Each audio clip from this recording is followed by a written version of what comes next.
가지고 바울의 목회 기도라는 제목으로 같이 말씀 나누겠습니다. 기독교인의 가장 현저한 특징 하나를 꼽으라고 한다면 그것은 하나님과 이 관계가 맺어져 있는 상태라고 말할 수 있습니다. 하나님과 관계를 맺고 살아가는 사람이 바로 그리스도인입니다. 하나님과 관계를 맺고 있기 때문에 기독교인은 인격적인 교제를 하나님과 나누게 됩니다. 관계를 맺고 있다는 것은 곧 인격적으로 교통하고 교제한다는 것을 말하는데요. 우리가 일상생활에서 그 비유를 찾아보자면 이 부부 사이에 서로 인격적인 관계를 맺고 친구 사이에 인격적인 관계를 맺고 또 이웃 간에 또 직장의 동료들과 같이 인격적인 관계를 맺고 살아갑니다. 우리가 인간 대 인간으로서만 이렇게 인격적인 관계를 맺는 것이 아니라 비록 보이지 않지만 우리 살아계신 하나님과 인격적인 관계를 맺는데 이것은 무엇을 통해 형성될까? 그것은 바로 대화라는 것을 말할 수 있습니다. 대화를 통해서 인격적인 관계가 가장 잘 형성이 될 수가 있습니다. 그런데 하나님은 우리 눈에 보이지 않기 때문에 우리에게 음성이 들려지는 것도 아니고 그래서 이 대화를 나누는 것이 쉽지는 않습니다. 그러나 불가능한 것도 아닙니다.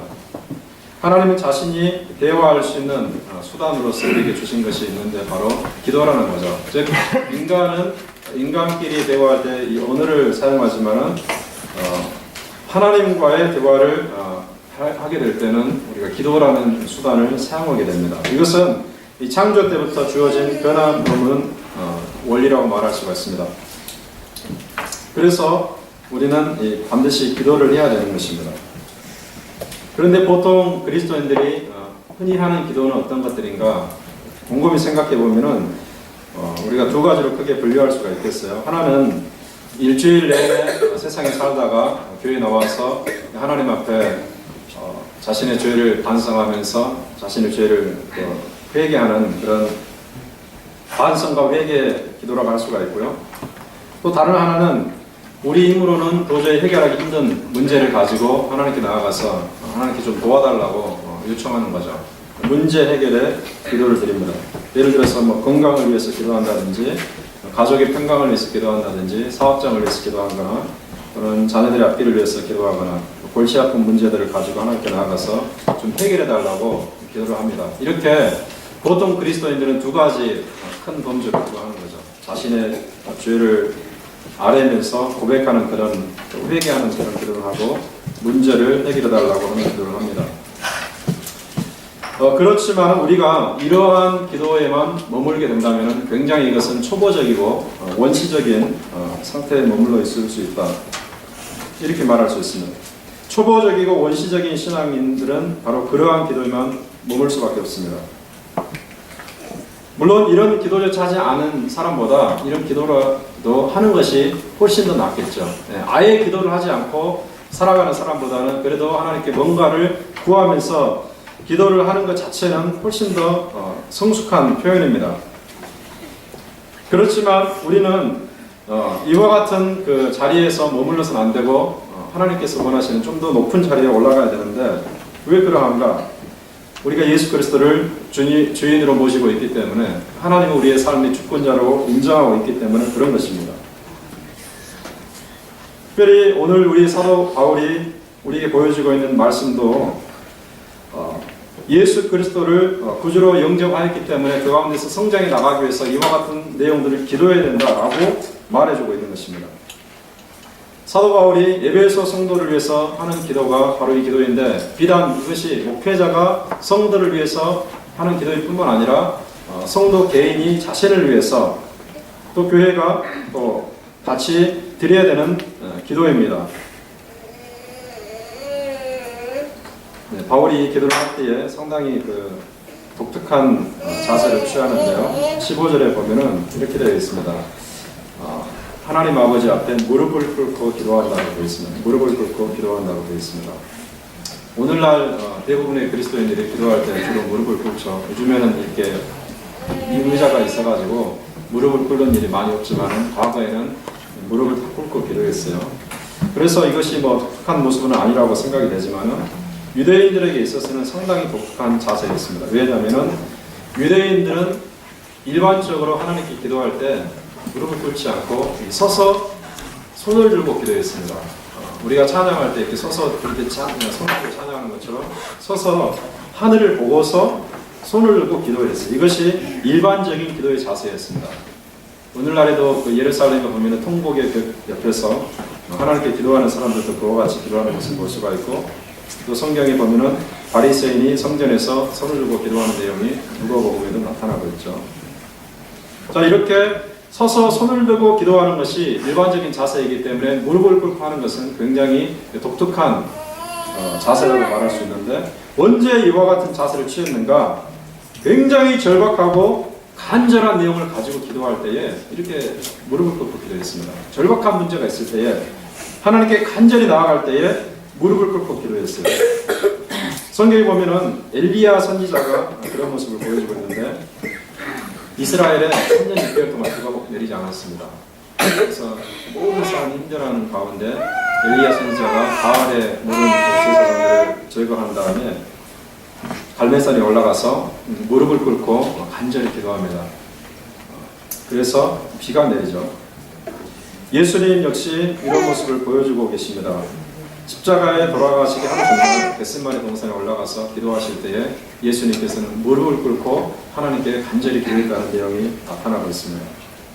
너무나 중대한 문제잖아요. 십자가를 져야 되는 것인가, 그것을 피해야 되는 것인가, 이런 심적인 갈등이 최고조에 달한 그런 상황 가운데서 주님은 무릎을 꿇고 간절한 마음을 하나님께 표현하고 있습니다. 자, 이렇게 간절한 기도 제목이 있을 때, 절박한 심정으로 하나님께 나아갈 때 무릎을 꿇고 기도하는데, 바로 사도 바울이 지금 그렇게 기도하고 있죠. 왜 그러면은 바울은 에베소 성도를 위해서 이렇게 간절하게 기도하는 것인가, 절박한 심령으로 기도하는 것인가? 그것은 우리가 에베소서 그 앞에 부분하고 이 부분을 연결해 볼 때에 답을 찾을 수가 있습니다. 바울은 앞에 부분에서 어떻게 해서 우리에게 예수님의 그 구원이 찾아왔는가, 우리가 어떻게 해서 예수님을 통해서 거듭나게 되었는가, 이 구원의 진리를 깊이 있게 설명합니다. 그래서 에베소 성도님들은 예수님을 통해서 거듭난 자들이기 때문에 이 거듭난 성도로서 성장해 나갈 필요가 있습니다. 바울이 기도하는 것은 한마디로 말해서 그겁니다. 에베소 교회 성도들이 영적인 면에서 성장해 가기를 원하는 기도입니다. 예수님을 믿는 사람으로서 성숙하고 다른 사람들에게 증인이 될 수 있는 삶을 살아가도록 하는 것입니다. 그냥 초보적인 신앙이 머물러 있고 그런 유아기적인 신앙에 그냥 만족하는 것이 아니라 성장하고 성장해서 그리스도의 모습을 나타내고 하나님의 메시지를 세상에 증거하는 그런 사람이 되기를 원하는 마음에서 바울은 에베소 교회 성도를 위해서 계속해서 그렇게 기도했어요. 오늘날 모든 목회자도 마찬가지라고 봅니다. 목회자들이 가장 기도하는 기도를 가장 많이 하는 불량한 성도를 위한 기도이죠. 성도님들이 신앙으로 성장하고 또 우리 하나님께 영광을 돌리는 그런 삶을 살아가도록 계속해서 기도하는데, 우리가 여기에서 이 기도의 내용을 좀 확인할 수가 있습니다. 어떤 기도를 하고 있는가? 우리가 좀 본받기를 원하는, 우리도 이와 같은 기도를 하는 것이 중요하다는 것을 좀 깨닫는 시간을 우리가 원합니다. 우리가 읽은 본문을 관찰해 보면은 4가지로 이렇게 기도가 정리가 되는데요. 첫 번째는 속사람을 능력으로 강건하게 해달라 이렇게 기도합니다. 속사람을 능력으로 강건하게 해달라. 두 번째는 그리스도께서 그들의 마음에 계시게 해달라 이렇게 기도하고요. 세 번째는 그리스도의 그 사랑, 우리 인간의 지식을 초월하는 그리스도의 사랑을 알게 해달라 그렇게 기도하고, 마지막으로는 하나님의 모든 충만으로 충만한 사람이 되게 해달라라는 기도입니다. 여러분, 굉장히 좀 어렵지 않습니까? 우리가 아까 제가 말씀드린 것처럼 그냥 일주일에 세상에 살다가 교회에 나와서 자기의 잘못을 반성하고 고백하고 회개하는 기도, 그리고 문제를 해결하기 위해서 하나님의 도우심을 구하는 이런 기도 생활에만 머무는 그런 사람이라면, 지금 바울이 에베소 성도를 위해서 기도하는 이 기도는 우리 마음이 잘 와닿지 않습니다. 굉장히 추상적인 것 같고 우리가 일상생활에서 좀 신경을 쓰지 않는 부분인 것처럼 보입니다. 사도 바울은 딴 나라 세계에 살아가는 사람인가? 그렇지 않겠죠. 하나님의 복음을 증거하는 사람으로서 누구보다 하나님의 마음을 더 잘 알고 누구보다 어떻게 하는 것이 신앙생활을 잘하는 것인지 잘 아는 사람입니다. 그렇기 때문에 이 부분이 우리에게는 좀 낯설게 보이고 우리에게는 마음에 잘 와닿지 않는다 할지라도 이것이야말로 우리가 매일의 기도 생활에서 힘써 구해야 될 내용이라는 것을 우리가 알아야 됩니다. 그래서 우리의 기도 생활도 이런 부분에까지 나아가야 하는 것이 하나님께서 우리를 향해서 가지고 계시는 마음이라고 우리가 알아야 됩니다. 첫 번째로 16절에 보면은 바울이 기도하는 내용은 속 사람을 능력으로 강건하게 해달라. 속 사람을 능력으로 강건하게 해 주시옵소서 이렇게 기도합니다. 여기에 따르면 하나님의 능력으로 강건해져야 될 가장 중요한 부분이 무엇인지 우리가 알 수 있습니다. 하나님의 능력으로 가장 강건해져야 될 부분이 무엇입니까, 여러분? 다름 아닌 속 사람입니다. 속 사람. 속 사람이 강건해져야 돼요. 하나님 능력으로. 속 사람이란 무엇인가? 이 원문을 중심으로 3번밖에 이 신약성경에 쓰이지 않았는데 제가 한번 살펴보니까 로마서 7장 22절과 고린도서 4장 16절에 또 사용이 되었습니다. 로마서 7장 22절에 보니까 이런 표현을 씁니다. 바울이 내 속사람으로는 하나님의 법을 즐거워한다라고 말하네요. 나의 속사람으로는 하나님의 법을 즐거워한다. 하나님의 법을 즐거워한다 그러면은 이것이 여러분 우리의 타고난 본성이겠습니까? 아니겠습니까? 우리의 속사람으로 하나님의 법을 즐거워하는데 하나님의 법을 즐거워한다면은 그것은 곧 우리의 본성이 아니라 새로워진 본성이라고 말할 수가 있습니다. 인류학자들의 그런 주장을 보면은 인간은 선천적으로 선한 존재다라고 말합니다. 그래서 여러 가지 교육 같은 것이 더해지게 되면 훨씬 더 발전할 수 있다 이렇게 말을 하는데 성경은 전혀 반대로 말을 하죠. 우리의 본성은 하나님을 대적하는 성향이 있습니다. 하나님의 뜻을 따르지 않고 하나님을 대적하고 하나님의 법을 즐거워하지 않습니다. 하나님의 법을 즐거워하는 것은 우리의 본성이 아니라 새로워진 본성입니다. 성령을 통해서 거듭난 마음, 이것이 바로 속사람인 거죠. 성령을 통해서 거듭난 마음, 이것이 속사람입니다. 그래서 하나님의 법을 즐거워하는 상태가 되는 것입니다. 또 다른 용례를 보면은 고린도후서 4장 16절에 이 단어가 쓰였는데요. 여기에서 바울은 뭐라고 얘기하냐면은 우리의 겉사람은 후패하나 우리의 속은 날로 새로워진다라고 말합니다. 우리의 겉사람은 후패하나 우리의 속은 날로 새로워진다. 여기서 속이라는 것은 여기서 쓰인 단어 속사람과 똑같은 말인데 겉사람과 대조적으로 쓰이고 있죠. 겉사람이 후패하다는 것은 무슨 말입니까? 시간이 지나감에 따라서 늙는다는 겁니다. 피부가 늙어가고 힘이 빠지고 에너지가 빠져나가는 노화의 현상을 말하는 것입니다. 겉사람이 노화가 된다. 육체가 노화가 된다. 그런데 이 속사람은 날로 새롭다라고 말했기 때문에 이 속사람은 육체가 아닌 다른 것을 지칭하는 것이 분명하죠. 아까 제가 말씀드린 것처럼 성령으로 거듭나서 하나님과 인격적인 관계를 맺는 영적인 이 부분, 이 영적인 부분이 날로 새로워진다는 것입니다. 신앙생활을 바로 하게 되면 영적인 부분이 날로 새로워진다는 것입니다. 그래서 여러분들이 주변에서 보시면은 뭐 나이가 젊다고 해서 영적으로 충만한 것도 아니고 나이가 많다고 해서 영적으로 기운이 없는 것도 아닙니다.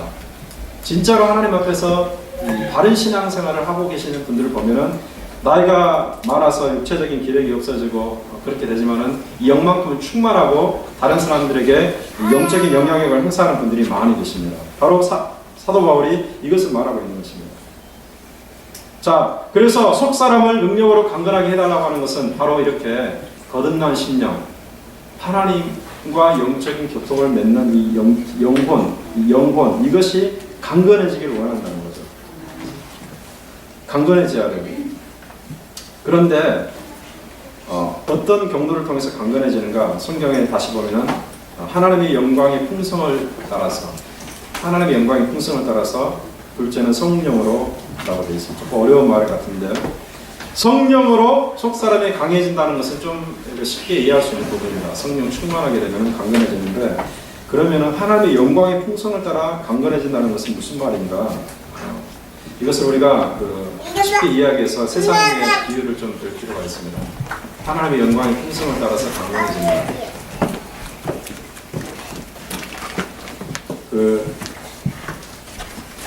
부자들 가운데서 자선단체를 만들어가지고 세상에 기부하는 사람들 있잖아요. 다 그런 것은 아니지만은, 빌 게이츠 같은 이런 사람들은 이런 자선 일을 많이 하고 있습니다. 그런데, 빌 게이츠 같은 그런 자선가들이 세상에 좋은 일을 할 때에 어떻게 하냐면은 그의 재산의 풍성함을 따라 하는 것인가? 그것은 아닙니다. 이 사람들이 기부하는 그 모습은 그 자신의 재산에, 그의 재산의 풍성함으로부터 기부한다라고 말할 수 있습니다. 제가 다시 설명을 드리면은, 재산의 풍성함을 따라 하지 않고 재산의 풍성함으로부터 한다는 것은 무슨 말인가? 예를 들어서 빌 게이츠의 재산이, 재산이 예를 들면 100억이라고 칩시다. 100억 달러라고 칩시다. 그러면은 영광의 풍성으로부터 기부하는 한다는 것은 무슨 말인가? 그 중에서 2%나 3%를 떼서 그것으로 기부한다는 거죠. 그러니까 자신의 재산 전체를 다 기부하는 것은 아닙니다. 자신의 재산으로부터, 풍성함으로부터.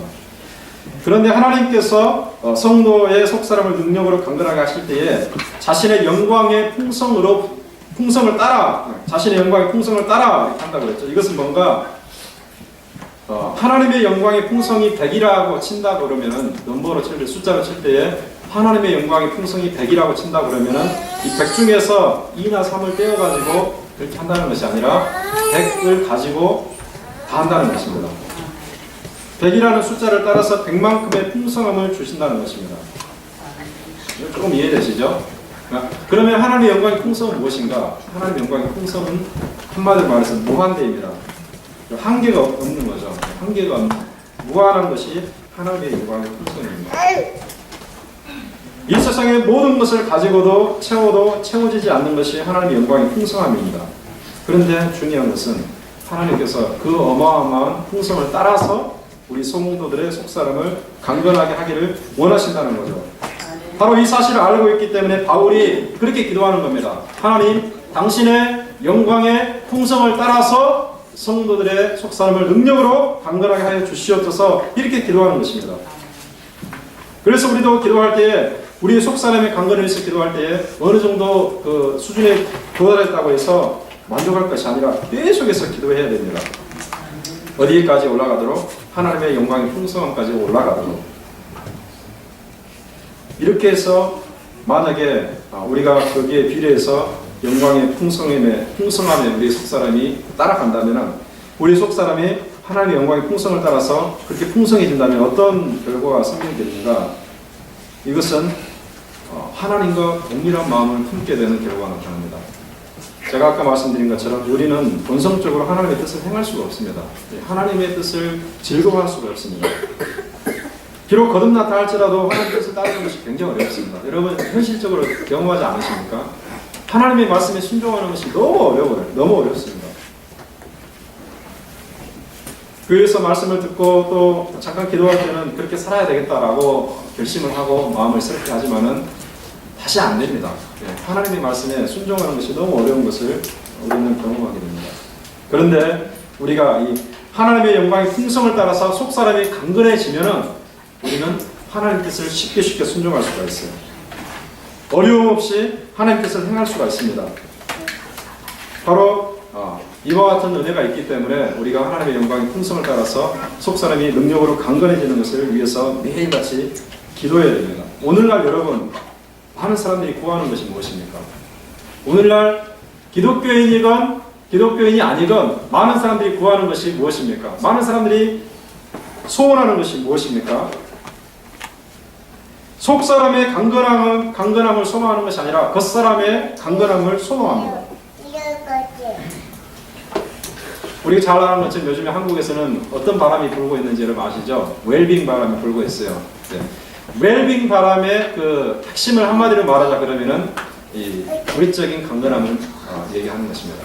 아침에는 황성주 생식으로 먹고 또 낮에는 헬스클럽에 가서 또 운동을 하고 또 자기 외모에 불만족스러운 것이 있으면 강남 성령교회 가서 성령을 하고, 자, 이렇게 웰빙 바람이 한국에서 불고 있어요. 놀라운 것은 서울 강남에 있는 이 성형외과들이 전 세계적으로 가장 성황리에 번창하는 성형외과가 되고 있다는 사실입니다. 시대가 흐를수록 얼짱이니 몸짱이니 하면서 이 웰빙 바람을 우리가 주도하고 있지만은 거기에 비례해서 이 속사람의 풍성함, 속사람의 강건함을 구하는 것은 너무나 적다고 판단이 됩니다. 우리는 오늘날 무엇을 구해야 되겠는가? 우리는 신앙을 가지고 있는 사람들, 하나님을 믿는 사람들, 하나님과 영적으로 교통하는 사람들입니다. 하나님이 원하시는 신앙의 성숙에 도달해야 될 사람들입니다.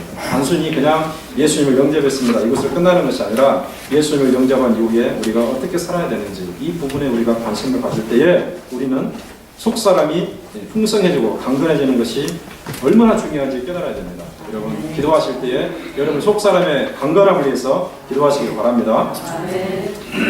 두 번째 사도 바울은 어떤 기도를 하냐면요, 17절에 보면 이렇게 되어 있습니다. 그리스도께서 너희 마음에 계시게 하옵시고, 그리스도께서 너희 마음에 계시게 하옵시고 라고 되어 있습니다. 여기서 그리스도께서 성도의 마음에 계시는 것과 속사람이 강건해지는 것은 관련이 있습니다. 상관관계가 있습니다.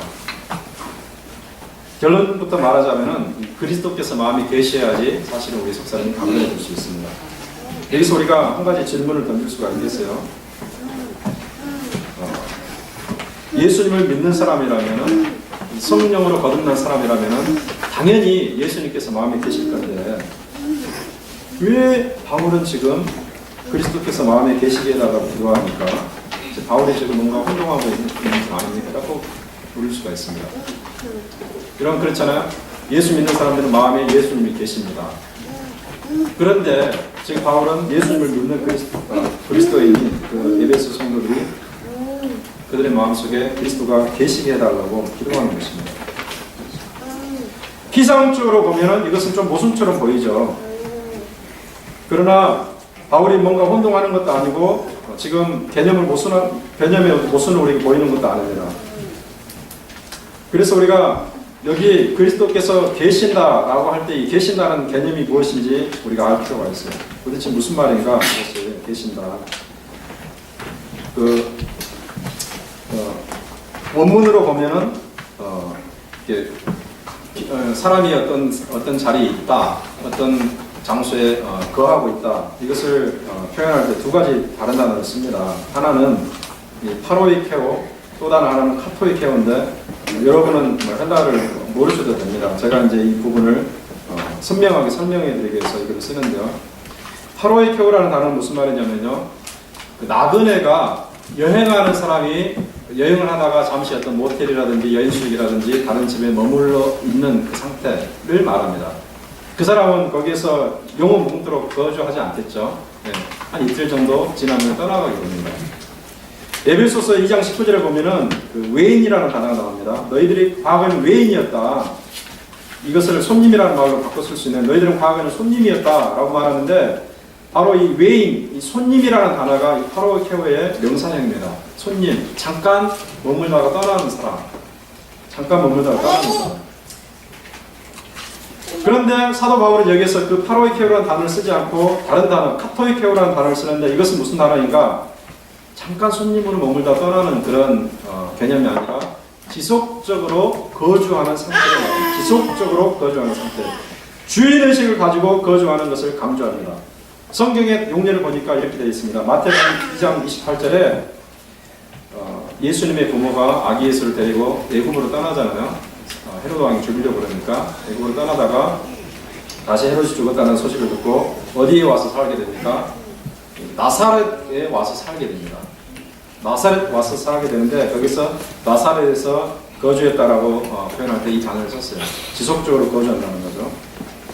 또 사도행전 13장 27절에 보니까 이 단어가 또 쓰였는데 어떤 내용을 설명하냐면 예루살렘에서 토박이로 살던 사람들이, 예루살렘 토박이들이 예수님을 정죄하고 죽였다고 말할 때 이 단어를 씁니다. 토박이들. 이 남부에도 토박이들이 많다고 저는 들었는데 아주 부자들이 많다고 들었습니다. 이 토박이들을 말할 때 이 단어를 쓴다는 거죠. 자, 이 단어를 가지고 바울이 예수님께서 성도들의 마음에 계시기를 원한다라고 말할 때 무슨 뜻이겠습니까? 예수님이 잠시 손님처럼 있다가 떠나가는 그것을 원하는 것이 아니라 예수님께서 토박이로 그들의 마음에 계시기를 원한다는 거죠. 예수님께서 주인의식을 가지고 그들의 마음에 터줏대감으로 살아가기를 원한다는 거죠. 예수님께서 우리 마음을 주관하기를 원한다는 것을 지금 말하는 것입니다.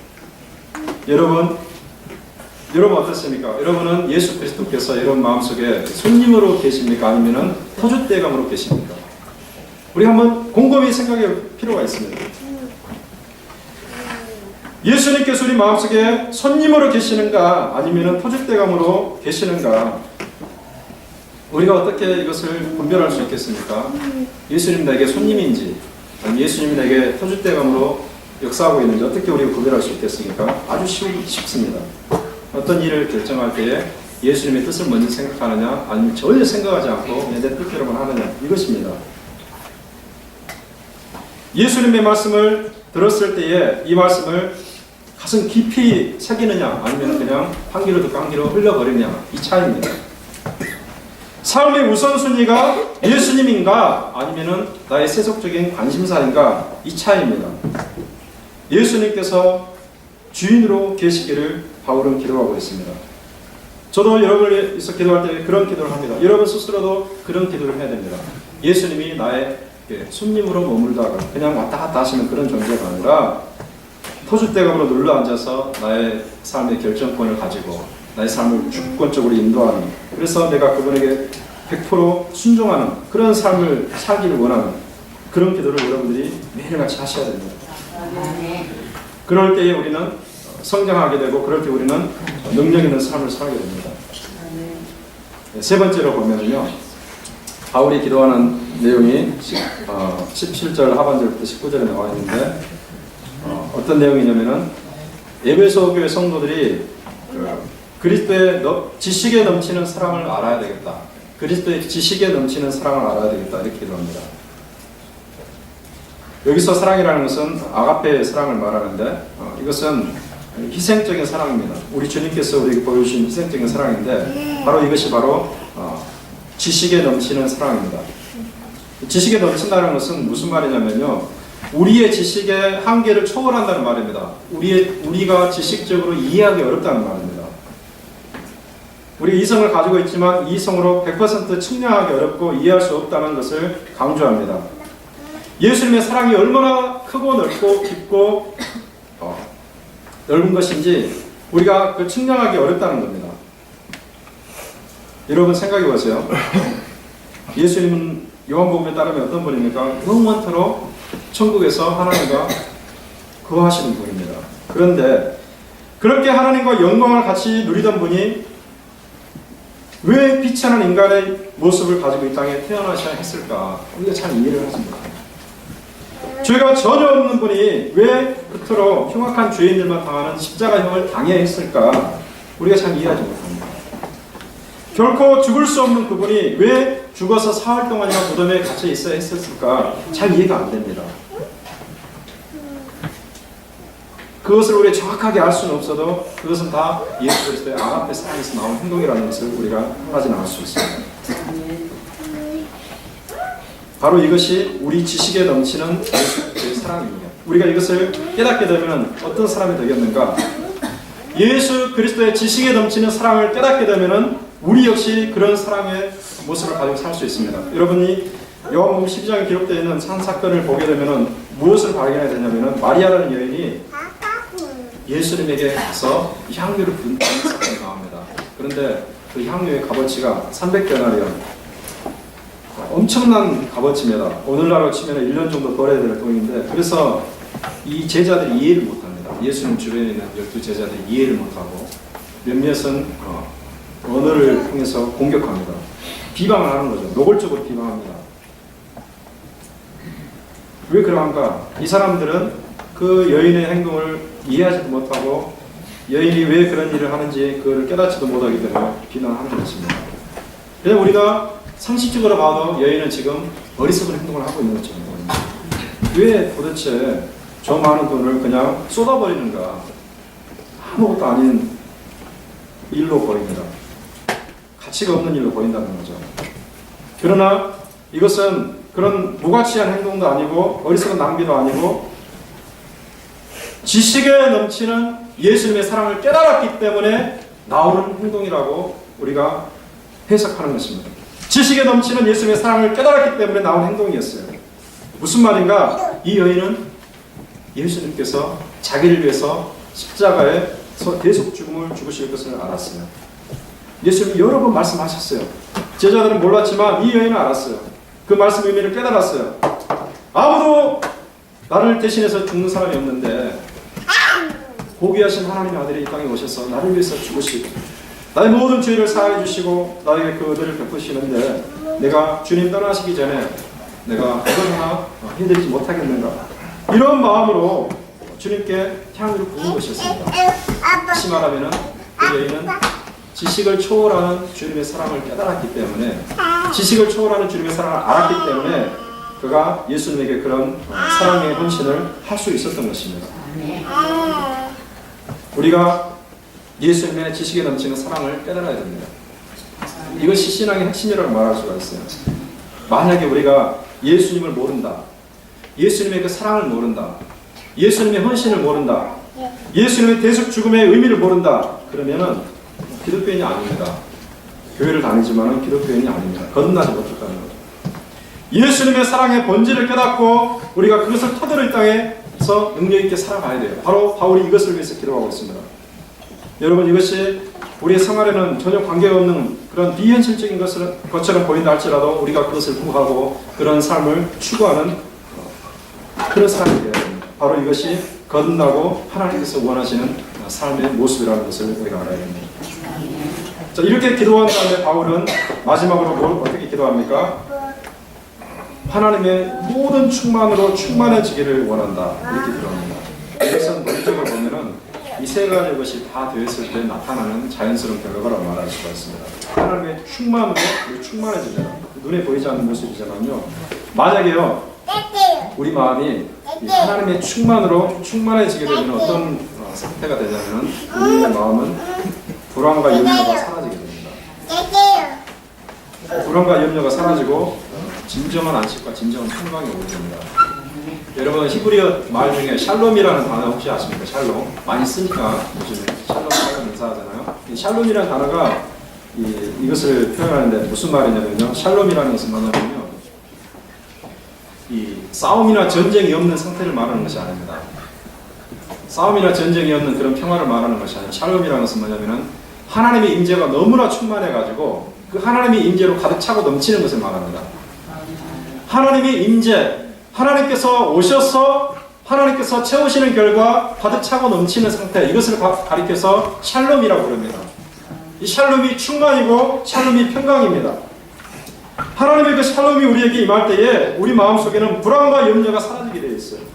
여러분, 인간이 본성적으로 추구하는 것이 무엇입니까? 마음의 평강입니다. 사람들은 마음의 평강을 원하고 행복을 추구합니다. 수많은 사람들이 역사에 이르는 모든 사람들이 행복을 추구하고 평안을 추구하고 마음의 안식을 추구합니다. 여러분, 오늘날 많은 사람들이 종교를 찾습니다. 특별히 21세기로 오니까 더 많은 사람들이 종교를 찾는 것 같아요. 이것은 옛날에 19세기, 18세기에 그 사회학자들이 예측했던 것과는 정반대 모습으로 가고 있는 모습이에요. 무슨 말이냐면 17세기, 18세기, 19세기에는 계몽주의 시대 때, 모더니즘 시대 때 시간이 흐를수록 사람들이 종교에서 멀어질 것이다, 하나님을 찾지 않을 것이다, 신적인 대상을 찾지 않을 것이다, 이렇게 말했는데 시간이 지나고 보니까 그것이 아닙니다. 시간이 지날수록 많은 사람들이 신적인 대상을 찾습니다. 그렇다고 해서 바른 신을 찾는다는 것은 아닙니다. 여러 가지 영적인 것을 찾아 헤매고 있습니다. 왜 그럴까? 그건 사회적인, 인류학적인 원인이 있습니다.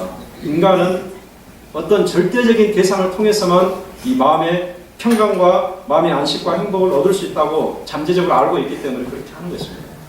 자기 스스로 그걸 찾기가 어려워요. 권력을 통해서 얻을 수 있는 것 같지만 되지 않습니다. 옛날에 스탈린이라는 사람이 그 소련을 지배했잖아요. 세상에서 그 어느 누구보다 강한 권력을 가지고 있었는데 그 사람은요, 마음의 평강이 없었습니다. 매일같이 다른 방에서 잠을 자면서 위장을 하면서 잠을 잤습니다. 왜 그런가? 자기의 정적들 때문에 그랬어요. 자기의 정적들이 자기를 죽이고 자기의 권좌를 찬탈할까 두려워서 마음의 불안과 마음의 염려 때문에 자꾸 그렇게 하는 것입니다. 권력이 그리고 어떤 재물이 어떤 우리의 학위가 우리의 마음의 평강과 안식을 주는 것은 아닙니다. 무엇이 이것을 감당하는가? 하나님의 샬롬입니다. 하나님의 샬롬. 하나님의 임재가 우리를 가득 채우고 우리가 그 안에서 충만해질 때 우리는 인간이 그토록 얻기를 원하는 마음의 평강, 마음의 안식, 행복을 얻을 수가 있는 것입니다. 여러분 이 사실을 깨닫고 바울이 하는 기도를 우리의 기도로 삼고 매일같이 이것을 강구함으로 인해서 하나님의 영으로 충만하고 하나님께 주시는 안식과 평강의 삶을 넘치도록 살아갈 수 있기를 주님의 이름으로 축원합니다.